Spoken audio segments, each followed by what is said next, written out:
সালাম স্টিল ভোটের গাড়ি নিয়ে খুলনা আছেন সহকর্মী তরিক ইসলাম। তিনি জানাচ্ছেন সেখানকার নির্বাচনের হালচাল। সালাম স্টিল ভোটের গাড়ি নিয়ে আজ আমরা চলে এসেছি দেশের দক্ষিণ পশ্চিমের জেলা খুলনাতে। আমরা এখন রয়েছি খুলনা ৫ আসনের ৮টা গিলেতলা এলাকাতে।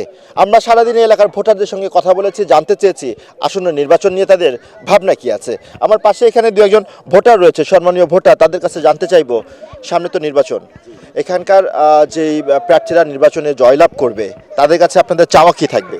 ভূমিকম্প সহনীয় মোস্ট ডিউরেবল দেশের প্রথম থার্মেক্স রড সালাম স্টিল। সালাম স্টিল বোঝে ডিউরেবিলিটি। সালাম স্টিল মোস্ট ডিউরেবল স্টিল।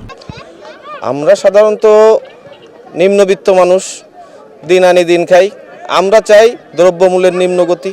নিম্নবিত্ত খেটে খাওয়া দিনমজুর, তারা চাই সব মালের দাম কম হোক। আমরা নিত্য প্রয়োজনীয় মালের যে দাম কম চাই।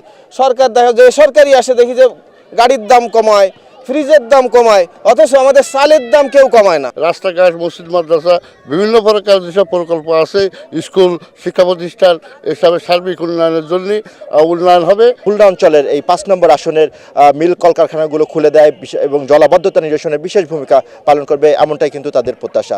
সালাম স্টিল ভোটের গাড়ি নিয়ে এই ছিল আমার কাছে সবশেষ।